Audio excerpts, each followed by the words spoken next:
Carlos, what did you see happen with Peterson there in the fourth?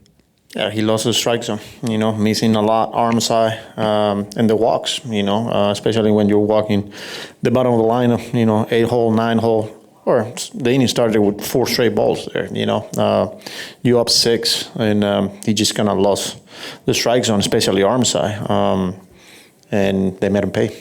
What is the biggest challenge, whether it's as a manager or just as a team, of staying in the right mindset when this stretch is going on and losses like the ones you've been having lately have been taking place? Yeah, I mean, they're tough losses, but you got to keep going, We got the coaches right now, like, looking at pretty much everything, trying to figure it out. How can we continue to help these guys, especially the guys, from the rotation, like, because we know the talent's there, but we just haven't been able to get much from them, especially this last time through.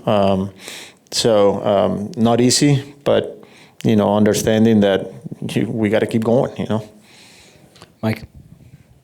The fact you're having the early success against Carrasco there, knocking him around a little bit, you're up 6-0. I mean, does this feel like the worst loss of the season? I mean, every loss is, every one of them hurt, we have some tough ones. I wouldn't say worst loss of the season. They all count the same. So, I mean, back at it tomorrow, but it sucks to lose a game when you're up 6 right away, so. Anthony, behind you. Mike?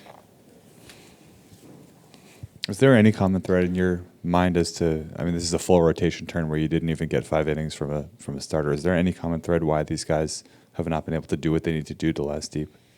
I mean, when you look at the past couple of nights, we lost the strike zone. We saw it with Clay yesterday. We saw it with Petey today.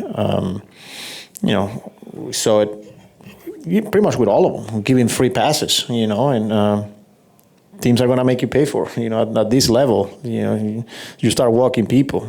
So I think that's top of my head. That's been the biggest thing for me. That we haven't been able to get some shutdown innings, especially when we get the lead like that. So it's frustrating. And what did you think of Blackburn, and what are your plans for him going forward? Yeah, I mean, he saved our bullpen. He was able to finish that game.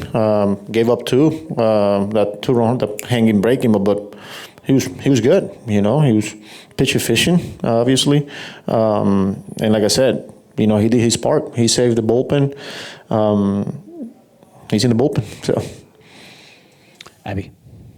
Why are guys losing the strike zone so often? I mean, now this was like you said, I think it was 4 straight nights or 4 straight games where a guy suddenly just lost the zone, and Peterson lost it completely today. Well, why do you think that continues to happen one after another? And what do they need to do to be able to find it again? Yeah, I mean, that's our job. It's hard for me to sit here and say, okay, this is particularly what they're doing.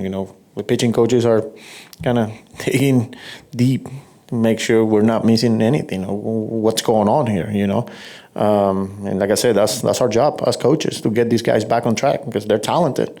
We just haven't been able to get that now. David, what was it that changed for you in the fourth tonight? I mean, I think it was, getting behind guys and the walks. When you lose the zone like that, is there any particular thing that you can point to as the reason, whether you felt it in the moment or looking back on it now? All right, I think I was a little out of sync with my mechanics and wasn't able to dial it back in. When the rotation is kind of going through a stretch like this, where it's now a full turn, where you guys haven't gone 5 innings, just how much more frustration does that add tonight, just given, that length has been an issue of late for the staff? Yeah, I mean, it's frustrating. We're not holding up our end, and we need to do better. And, I think that starts with analyzing the performance and then turning the page and moving on to the next one.